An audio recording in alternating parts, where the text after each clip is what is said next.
Are the SEC and the Big Ten flat out chickens? Bark, bark, bark, bark. Are they afraid of the Big 12 and the ACC, or maybe even the G5? Are they afraid they may lose their power? Is that why they're doing what they're doing to the college football playoff? That's what we're going to talk about in this live edition of Couz's Corner. Thank you for joining the show. If you're watching on X, I ask that you please come over to my YouTube channel at Couz's Corner and check out previous shows and previous videos that I've done in the past, and please subscribe while you're there if you haven't already.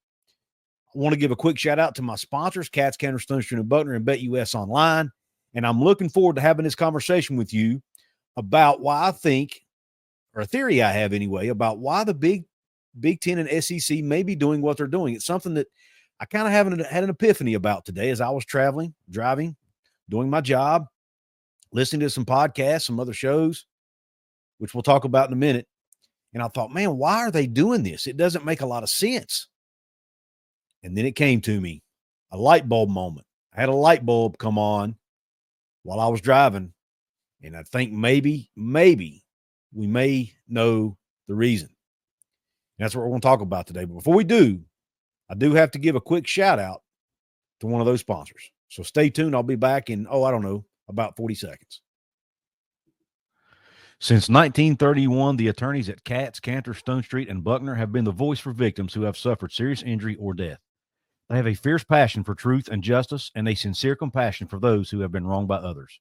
Whether you have been in a car accident or fighting with an insurance company, or you or a loved one has suffered serious injury or death due to medical negligence, we will ensure your voice is heard loud and clear. Cats, Cantor, Stone Street, and Buckner will ensure there is justice for all West Virginians, because we are your lawyer, your voice. Visit us at yourlawyeryourvoice.com. Thank you for sticking around, and thank you for tuning into the show. Again, we're going to be talking about the news that came out, or the report that came out about the SEC and Big Ten making a proposal to add more automatic qualifiers for their two leagues to the college football playoff starting in 2026. They may even try to do it in 2025, but it's unlikely to happen that soon because they would need a unanimous vote, which is likely not to happen for 2025. However, to do it in 2026 does not require a unanimous vote. They could actually do it anyway because they have been given that autonomy, that authority to make this decision on their own, at least based on the report by Ross Dellinger yesterday over at Yahoo Sports. They are going to, supposedly, they say they're going to take the Big 12 and ACC and the other, and the G5 leagues and Notre Dame. They say they're going to take their opinions and that they are going to matter. I'm not sure I buy it, but we'll see. But nonetheless, they do want 4 automatic qualifiers for each of their leagues. That would likely leave the Big 12 and the ACC with 2 automatic qualifiers each. It would leave the G5 with 1 automatic qualifier, likely. And then there would likely be at least 1, maybe up to 3 at-large bids for Notre Dame and any other ranked teams, depending on whether they go to 14 or a 16-team format in 2026. If they go to 14, you'll only have one at-large, which would be Notre Dame if they qualify, but it would be someone else if Notre Dame is not ranked high enough. If they go to 16, then you would get, obviously, 3 at-larges. That's what the Big Ten and SEC want to do. If they do that, it's going to change a lot of things. It's going to change how conferences do their conference playoffs or their conference championships. It may change regular season scheduling, non-conference scheduling between the SEC and the Big Ten. You may see more bowl games played between SEC and Big Ten schools, which could potentially leave the ACC and Big 12 sort of out to dry and on their own to figure it out for themselves, right? The only way they would even be tied into the Big Ten and SEC at that point would be through the college football playoff and maybe a few rivalry games that hang on that those teams want to keep playing. But outside of that, not much else. The Big 12 and ACC and G5 would be getting the scraps at the end of the day. And as I'm driving today, I'm listening to 365 Sports, their episode from yesterday. I'm recording this doing this live stream on February the 18th. I'm listening to the show from yesterday. They interviewed Dan Wetzel from Yahoo Sports, who has a podcast with Ross Dellinger, who wrote that article that I'm referencing. and along with Pat Forty, and they talked about this on their show yesterday. And Dan Wetzel was very passionate about this topic. And something he brought up that made me think. He was talking about why in the world would the SEC and Big Ten feel the need to even do this? Because he said if you do the math, and again, these are Dan Wetzel's words, not mine, and I have not sat down and done the math myself. But according to him, by the time any additional money that these conferences may make from this move would only be about $3 million per school per year. And at the end of the day, when you've got these conferences making 70, 80, 90 million a year, the teams, making 70, 80, 90 million a year, what's another 3 million at the end of the day, right? Is it worth changing the entire landscape of the sport potentially and how things are done in the sport for $3 million a team? Is it really worth that? And why would you want automatic qualifiers when the system is already set up basically for you to already get 3, if not 4 teams in most years? I mean, if you look at the data right now, the SEC and Big Ten are going to get 4 teams in most years anyway, based on historical records. I mean, heck, that's the whole reason the SEC and Big Ten asked for more authority in determining the format of the college football playoff going forward, and that's why they asked for a greater share of the revenue pie because of their past successes. They've gotten more teams into the college football playoff. They've won more national championships than the other 2 leagues, or the rest of the leagues, I should say. They've had more success overall in the postseason, in the playoff, historically. That's the reason they have already gotten more authority and more money. So now they're wanting to lock in those bids for the playoff. If you feel confident you're going to get in anyway, why would you risk blowing up the whole sport, potentially even hurting yourself in the long run because of the law of diminishing returns? Because at some point, if you start alienating half the country or more from the postseason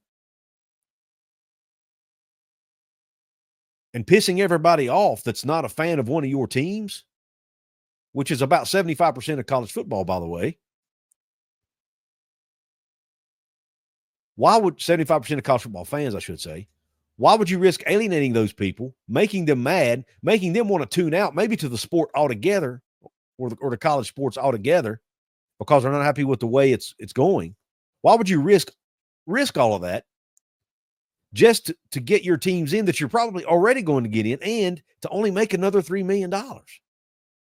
Now, again, I'm assuming Dan Wetzel's math is correct here, the $3 million number. I mean, how much money could there be? Are ESPN, Fox, and these networks really willing to pay that much more money than they're already paying you? My God, the Big Ten's going to be making 90 to 100 million a team, potentially. The SEC is going to be making around 70 to 80 million a team. Is there really that much more money to be added to the pot for these leagues?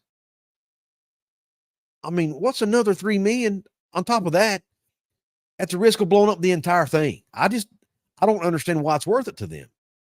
And then I got to thinking, what are they trying, and why are they in such a hurry to do it? Why do you have to do it right now? Why can't you wait until 27, 28, 29, somewhere down the road? Why can't you just stick with the model you have for now, see how it plays out for a few years, and then maybe go back to the drawing board and look at some things? Remember, there's a look in, I think, in 2027 that Brett Yormark has negotiated or asked for.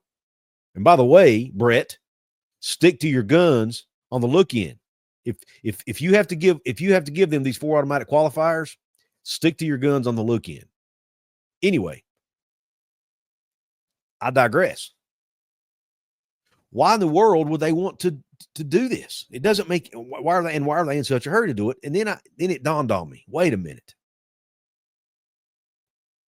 Are they concerned that in the new landscape? Because remember, and this is something Paul Catalina brought up during the interview with Dan Wetzel, most of the national titles that have been won by the SEC and Big Ten, especially the SEC, Big Ten have won the last 2, so maybe they don't count here.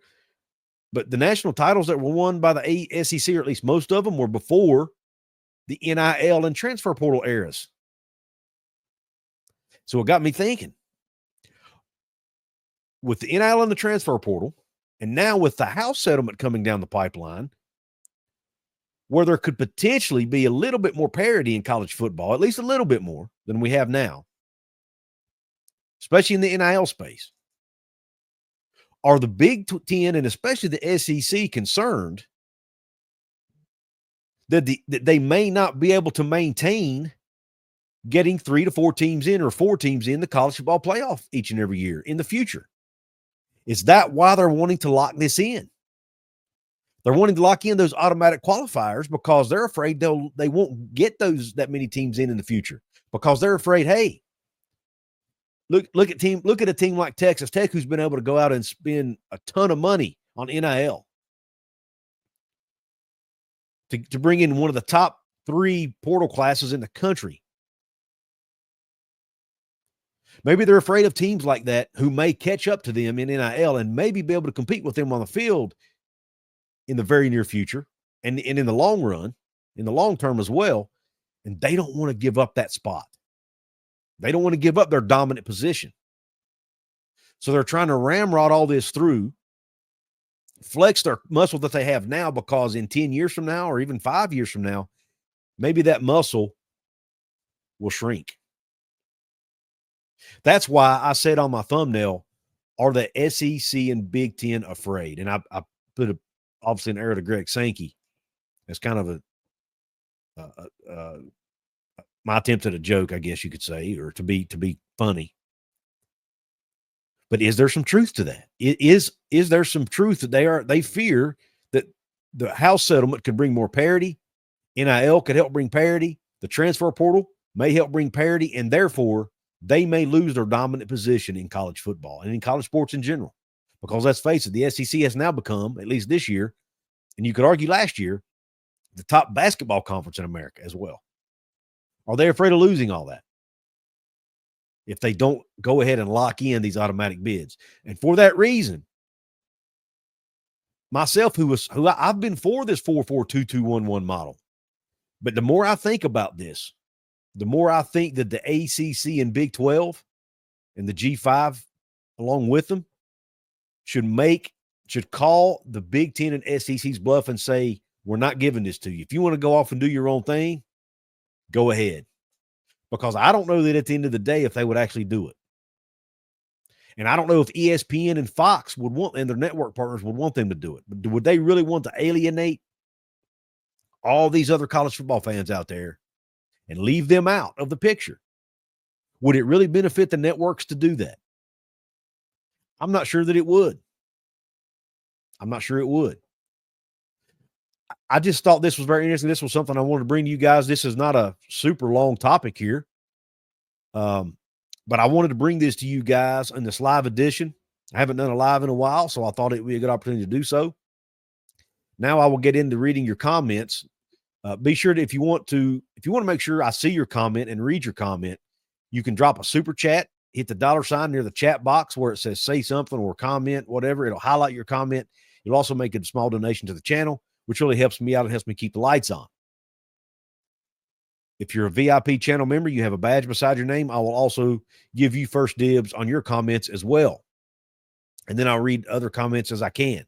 And again, if you're watching on X, please come over to the YouTube channel once the show's over, subscribe, and also don't forget to hit the thumbs up button on this video. If you can't donate financially, hitting the thumbs up button is another way you can really help me out. Before I get into the comments, though, I do want to give a quick shout out to my other channel sponsor,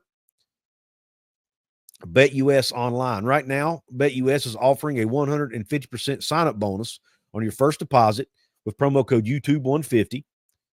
You also get a 125% bonus on your next 2 deposits up to $2,000. Make sure if you play that you please play responsibly. Also, don't forget they have a casino as well. Right now, you can go to BetUS Online /casino or betus.com/casino and go to their casino. You can play online blackjack, online poker. You can play online slots, whatever you like to do. And if you do that today, you get up to a 200% sign-up bonus on your first deposit, up to $2,000. So again, it's not just sports betting. You can also take advantage of their online casino. And whatever you do, whether you do the sports betting, whether you do the casino, please make sure you play responsibly. That's very important. Now, let's get back to the content and get back to your comments. Again, this was kind of an impromptu live show. So if you didn't get to catch it live, no worries. You can catch the replay and hear what I had to say and see what some of these fine people said in the comment section. David Cummings in the house, who's a VIP channel member, he says, they want the whole bag, and whoever grabs it first is in total control, and the rest will bow down. David, it's a great point. How's the old saying go? Whoever has the gold makes the rules. I think is how it goes. And that's kind of where we are right now in college sports. It sucks. Those of us who are fans of teams outside of those two leagues are not happy about it because our schools and our teams that we root for are at risk of getting the scraps, potentially even get left behind. Now all these teams are going to be scrambling to try to figure out a way to get into one of these two other conferences, right? It's a dog eat dog, every man for himself, feast or famine type environment, unfortunately, that they have created. You could even say we've created, because us fans have helped create it, in college sports today. At some point, cooler heads need to prevail, and somebody needs to stand up and say, enough is enough. This going out and just these money grabs are not helping college sports. At some point, again, the law of diminishing returns you think would kick in here, and this thing would maybe get reversed and get back to some form of normalcy, but I don't see that happening anytime in the near future. Raven Grady says money can be a good thing, but man, can it be a bad thing? And you're absolutely right. As a man, I think, what does it say? The love of money is the root of all evil. I think that's in the Bible, if I'm not mistaken. Doesn't say money is the root of all evil. It's the love of money is the root of all evil. And even though this is just college sports, it's nothing, it's nothing life or death here. I think that applies here. At some point, man, this greed and love of money that's happening within college sports is liable to harm everyone involved, including these schools. John Kelly says it's going to destroy the sport as we know it.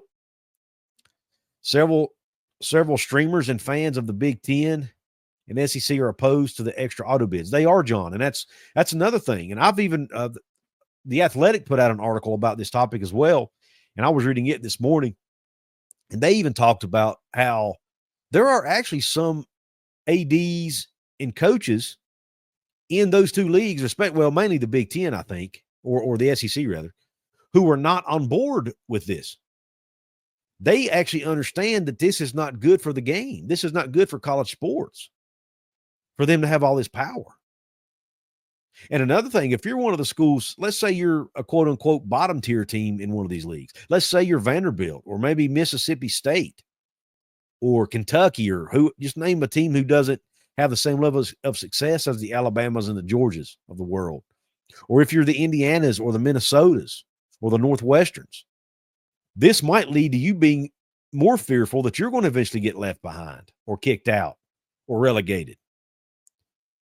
Because as the power continues, the fewer people have the power, it makes you want even more power, which means the Ohio States, the Alabamas, the Georgias, the Michigans, the Oregons, the USCs, the Texases, they may decide they want even more of the power for themselves and they may relegate some of the bottom tier teams in their own conferences. Now, I don't think that's going to happen anytime soon, but it's possible. And I'm sure that's a concern for some of these schools. When you start consolidating the power, it just makes those at the top even more power hungry sometimes. It's human nature. So hopefully it doesn't come to that, but I guarantee you there is some concern among some of these schools that may happen. College football is turning into the NFL, Raven. And look, and I've even heard some people say, look, if it's going to turn into the NFL, I'll just watch the NFL. College football is supposed to be different from the NFL. That's what made it special. The rivalries, the regionality, that stuff's already gone. But now you're talking about, less and less parity, consolidation at the top, consolidation of power. NFL doesn't even have that. Like the guys on 365 talked about. I mean, when the Philadelphia Eagles, they won the Super Bowl. How does that help them next year? It don't. Because they have to start from the bottom again. Matter of fact, they get a lower draft pick for winning the Super Bowl. It's all about winning this year, right? You don't get rewarded for what you did before, which is what the SEC and the Big Ten are asking for here. It's basically, they're wanting it to become an invitational, not something you earn. Yes, you earn it with your conference play. I understand that. But the conference play is not even equal anymore because of all the consolidation. So it's getting unwieldy. Is that the right word? Too big? I don't know. What's up, Dennis? He says, "Sup, Couz. I just wish the ACC and Big 12 would merge. They would catch right up with the other two big dogs." And Dennis, that's something I have done a show on. I actually brought, maybe you saw it, I brought Numbskull News on to talk about that. He did a great show on his channel about it. I really liked what he had to say because I had been kind of against an ACC Big 12 merger until I heard his side of it and how he would set it up and format it. Look, there were some things I would tweak if it were me, but I really liked the premise of his idea, and I really think a merger could potentially work. It gives you a ton of inventory for the networks. It gets you some really good rivalry, some really intriguing matchups. And even if you don't do a full-blown merger, do a scheduling agreement like the Big Ten and SEC are looking to do. Play all of your non-conference games against each other. It would make for some real intriguing matchups, in my opinion. You could have more regional play in the non-conference.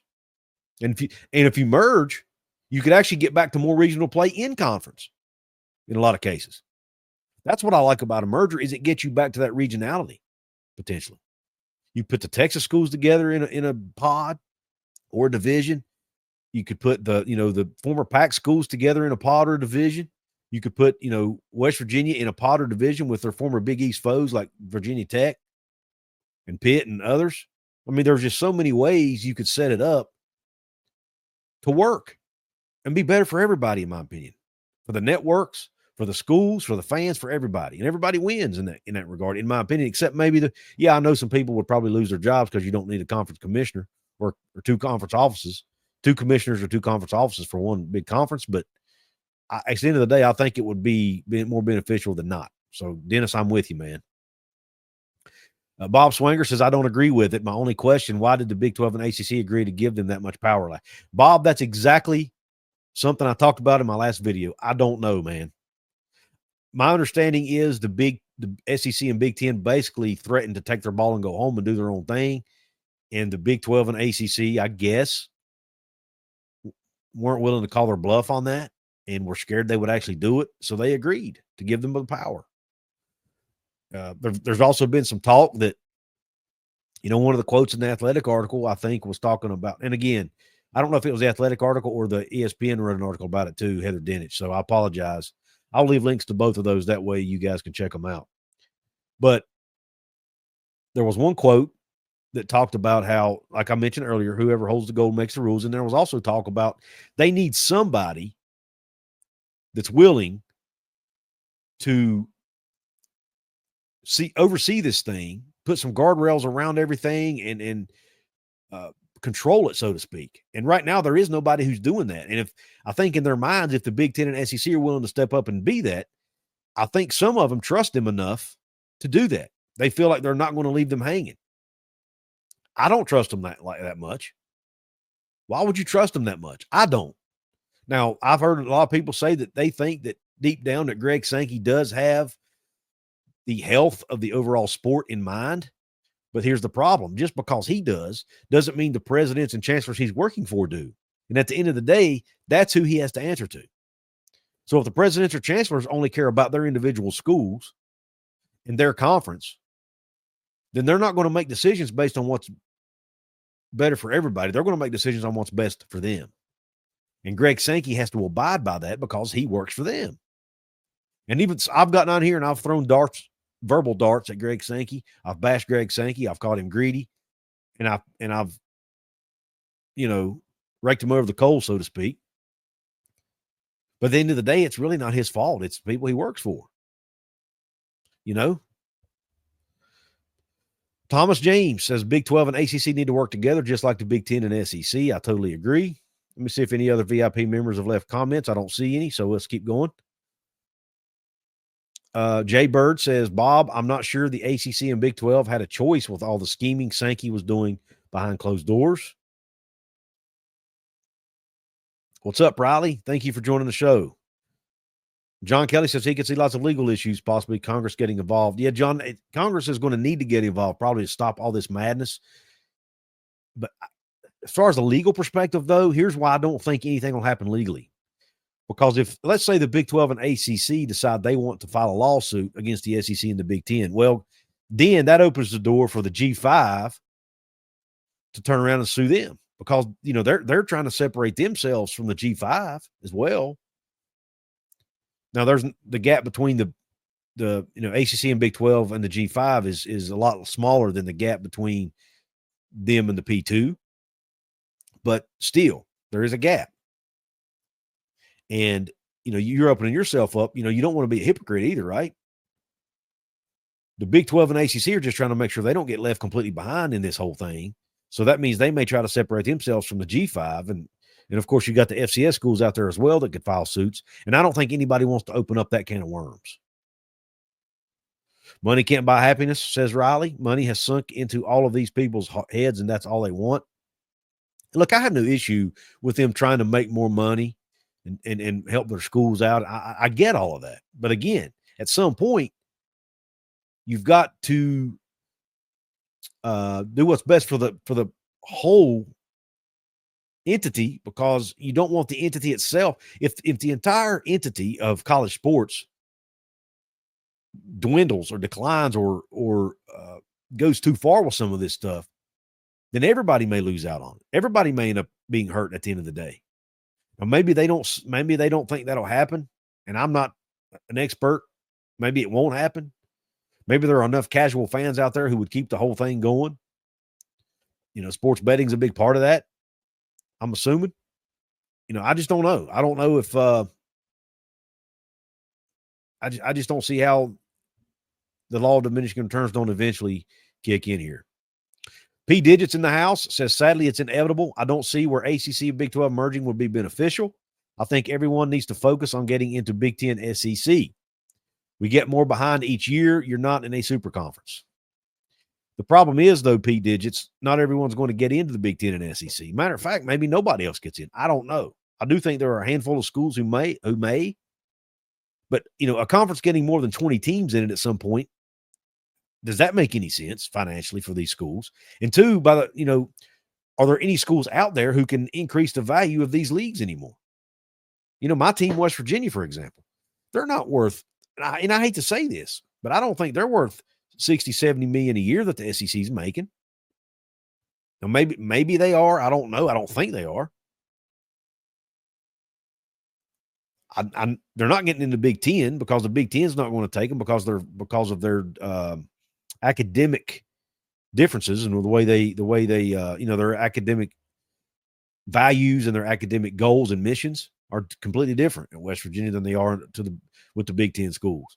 But my point being, West Virginia's only shot will be getting in the SEC, and would the SEC see enough value in West Virginia to add them? And West Virginia is just an example.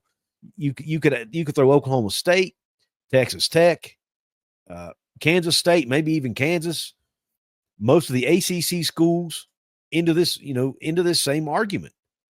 Do they add enough value to the conference to not dilute the revenue pool for everybody else? At some point, again, you're talking about the law of diminishing returns. If you add too many teams, everybody else's revenue goes down, right? Raven says it's a double-edged sword. I think players should be paid their worth. But then again, whatever team has the most money dominates and doesn't give smaller schools a chance. Raven, I agree, but to a point, that's always been happening. I mean, even before NIL was legal, you had these schools, a lot of the schools paying players under the table.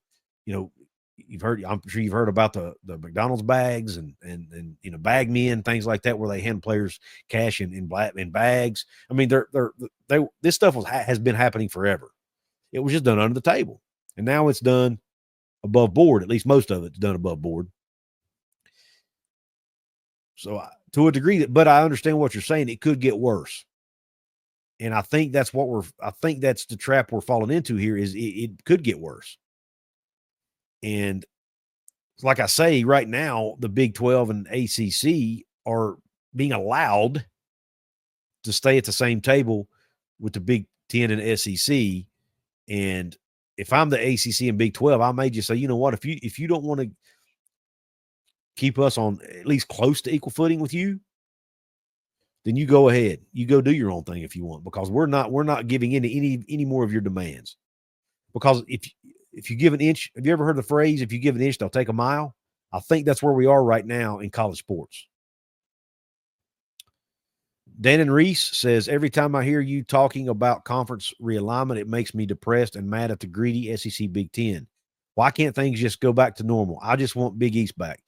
Dan, and it is sad, man. It really is. Or ma'am, I don't want to assume your gender. But anyway, I agree, Dannon.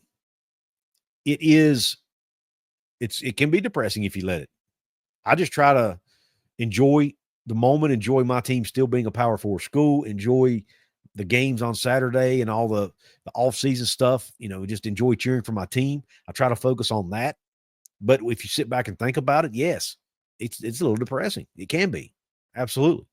Browns and Beers says Mizzou, Vandy, Mississippi State probably aren't worth what they're getting paid in media payouts. Bingo.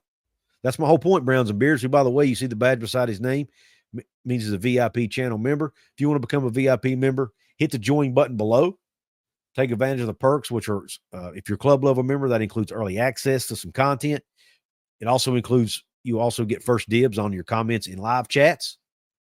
And you also get random shout outs in videos. But you're right, Browns and Bears. And I think some of those schools could potentially be against this power grab that the Big Ten and SEC are after, because they, like I said earlier, they understand that as power consolidates at the top, it's going to make those in power want even more power, right? And then at some point, you may have the blue blood breakaway, let's call it, where the blue blood schools, with the addition of maybe a few more, break away and do their own thing, and would leave the schools like Mizzou, Vandy, Mississippi State behind in that case.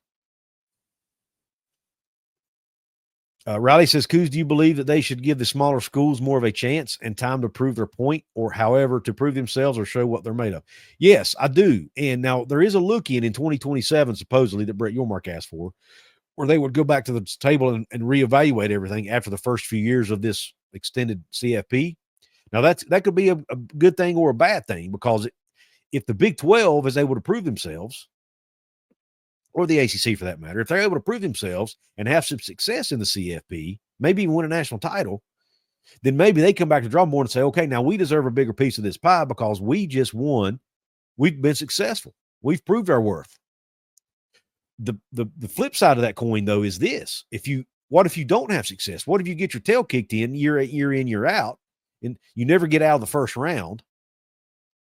Or you never get, or let's just say, for example, they don't go to the automatic qualifier route, and the SC and the Big 12 never gets more than one team in. Well, when they go back to 2027 for that look in, they might say, my gosh, you don't deserve a spot at all, because you haven't even gotten a team in, more than one team in.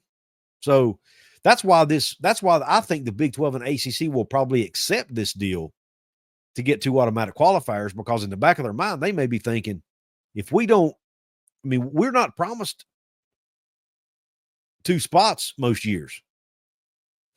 And in the back of their mind, they may think that we may be lucky to get 2 teams in every other year, much less every year.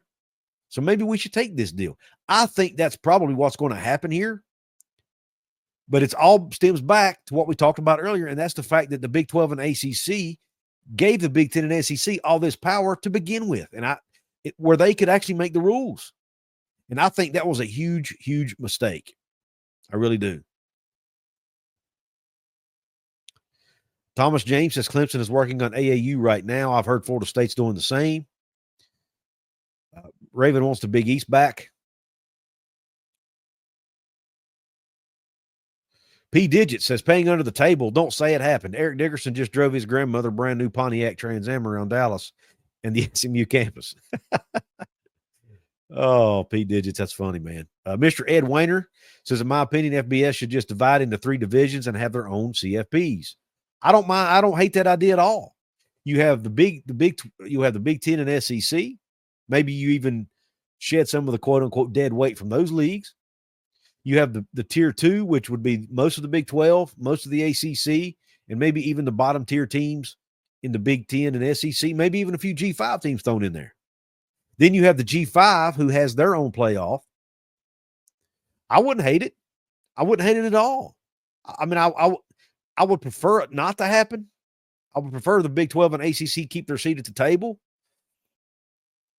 But if it does happen, I'm not going to stop watching. I wouldn't stop watching West Virginia if they ended up becoming a quote unquote tier 2 and playing for their own champion, and the tier 2 plays for their own championship. I would still support it. I wouldn't love it. It's not my preference, but I would still support West Virginia if that happened. And I've talked to some people who say they don't know if they could keep watching it if that happened. We haven't been able to compete for years anyway in the current model. There's only been a couple of times, I can count on one hand the number of times West Virginia's ever had a chance to play for a national title. So it really wouldn't change that much, in my opinion. Just, again, maybe that's a hot take, but it I don't see it changing all that much.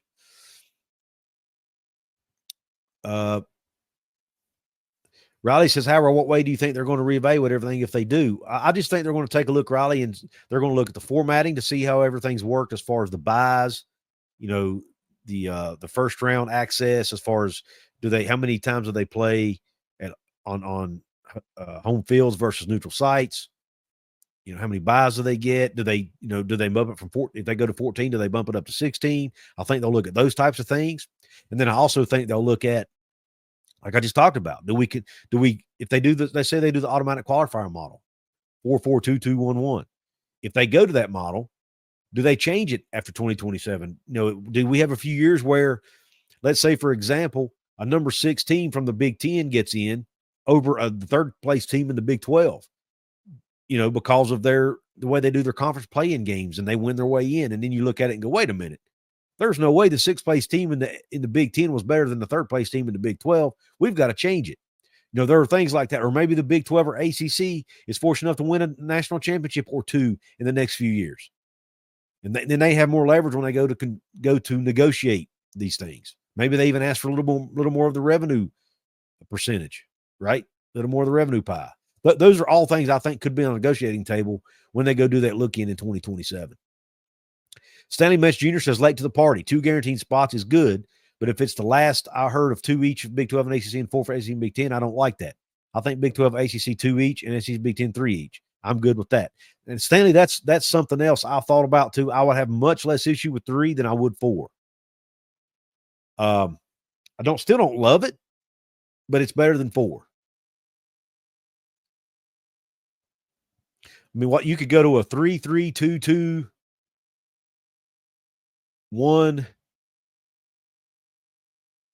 model, 3-3-2-2-1-3, where you have 3 at-large bids. I will say this, and I'll reiterate something I said in my last video. If the Big 12 and ACC decide that they are okay with the 4-4-2-2-1-1 model, or they see that it's their only option, I'm asking the Big 10 and SEC for 2 things. I'm saying, all right, if we're going to do this, then you give us 3 teams each, and you go to 16 teams. You make it a 4-4-3-3-1-1 model with 16 teams, or at the very least, you go to 16 and you do a 4-4-2-2-1-3 model where you have 3 at-large teams. That way you give the ACC and the Big 12 a chance to get a 3rd team in based on rankings. That is, if you do this, and I'm the Big 12 and ACC, I'm saying we've got to go to 16 teams. If you're going to give yourself 4 automatic qualifiers, then you go to 16 teams and you give us a chance to get another team in. It's got to be one of those 2, in my opinion.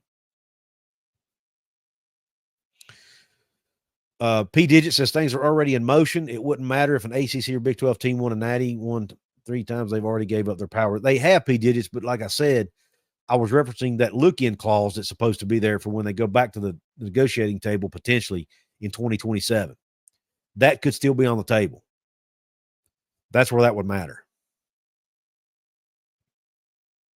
Ron says it's all going to fall apart, and just wait until the real students start suing the schools for stealing their patents. Stealing their patents. Okay, I'm not sure I follow. It's Not Okay Golf says, what if there could be something structured like how European soccer is? The teams who perform well enough get to compete up top, and the others get a more fair league to develop their talent in. Yeah, a relegation model. It'd be interesting. I'm open-minded to it. I'd have to see how the whole thing would work. It definitely would make for some interesting matchups.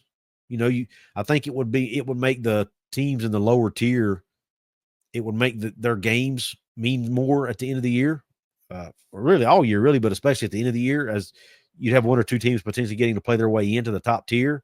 It would make their game, it would probably bring more eyeballs to those games and make them more watchable, more interesting. So I wouldn't hate that part of it. But again, I would have to know more of the details around that before I actually learned a little bit about that just watching the show that I binged recently, Ted Lasso. I actually learned a little bit more about European soccer watching that series. But so I could potentially see something like that working in college football. But, you know, again, I'd have to know more details around it.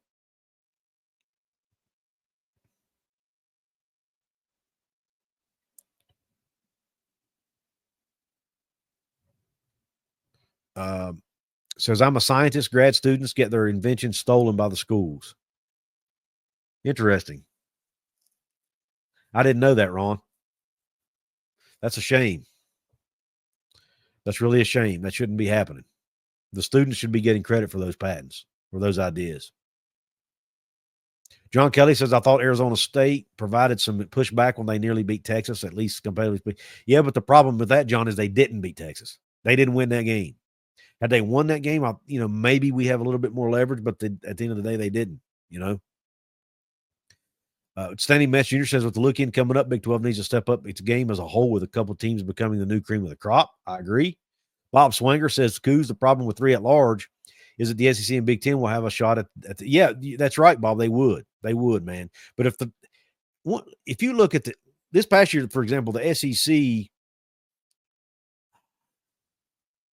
yeah, maybe the 5th place SEC team gets in over the 3rd place. I mean, that's possible.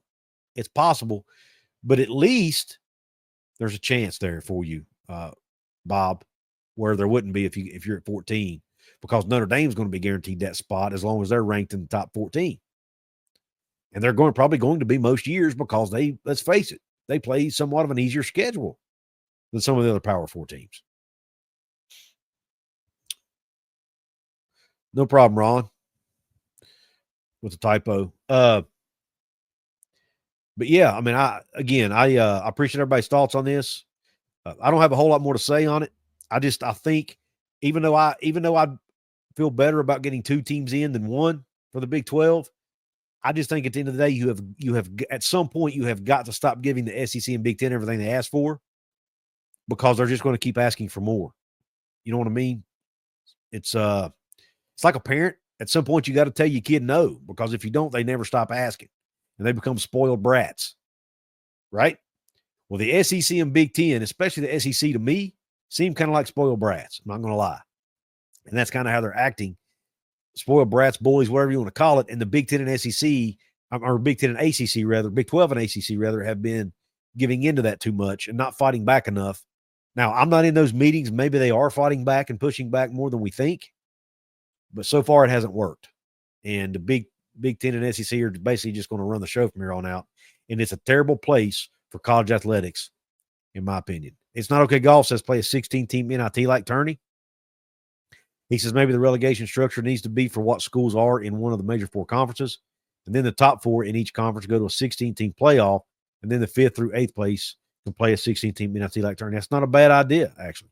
Browns and Beers, who's a VIP member here, says, thing that frustrates me looking back on the playoff that concerns me for the future was everyone's dismissal from the last spot conversation, despite beating SMU, BYU's dismissal, I'm assuming he's talking about, from the last spot conversation, despite beating SMU, who got the last spot. Absolutely. BYU's name wasn't even coming up in conversations. All you heard about was Ole Miss. You heard about South Carolina. You heard about Alabama, even Miami. But how many people talked about BYU being included in that Browns and Beers? You're absolutely right. And I felt like they earned. I mean, the argument against that is, well, they didn't even earn a spot in the conference title game. But these conference races, man, there's so many tiebreakers involved. I think BYU overall was probably a better team than Iowa State. But they didn't get to play in the conference title game because of tiebreakers. And I don't know what you do about that with these big conferences. But unless you make them bigger and go to pods, which I wouldn't hate. But I digress. I agree. BYU at least deserve to be in the conversation. Raven says the SEC barely accepts Oklahoma and Texas. Stanley says he thinks they're fighting back, meaning the ACC and Big 12, but already given too much power away to the SEC, Big 10, and Notre Dame. Notre Dame getting treated like they're yes, Stanley, that's something I haven't even talked about enough. Notre Dame's coming out smelling like a rose in this whole thing. I mean, and they're on board with this model, this 4-4-2-2-1-1 model, because they're basically guaranteed, as long as they finish in the top 14, they're guaranteed a spot. They don't have to join the conference. All these other teams, you've got to win your conference or at least finish in the top 2 to get in. Notre Dame don't have to do that.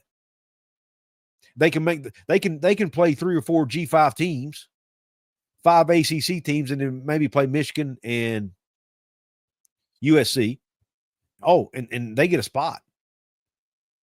It's going to be, this deck is being stacked in favor of Notre Dame more and more and more as we go through this thing. They might even be better than, they might even be sitting prettier than the SEC and the Big 10 in this whole ordeal.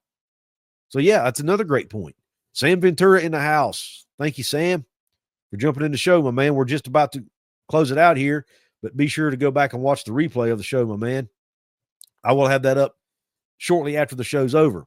But anyway, I'm going to sign off. I really appreciate everybody tuning in. Don't forget to check out my sponsors, Katz, Cantor, Stone Street, and Buckner, your personal injury and medical malpractice attorney in the state of West Virginia. But they are also licensed in Virginia. So if you've been hurt in an accident, or you or a family member has been a victim of medical malpractice, give them a call. 304-999-HURT, or go to yourlawyeryourvoice.com. If you're looking for online sportsbook or online casino, BetUS is the place for you. Go check it out. And please be sure to like, share, comment, subscribe, all those things the YouTubers ask for. All that is free to do. And we appreciate you, the support. Thank you for everybody who hopped on. Again, if you're watching on X, please be sure to come over to my YouTube channel and please subscribe. Thank you again. Hope the rest of your day is top shelf. God bless, and Q Country Roads.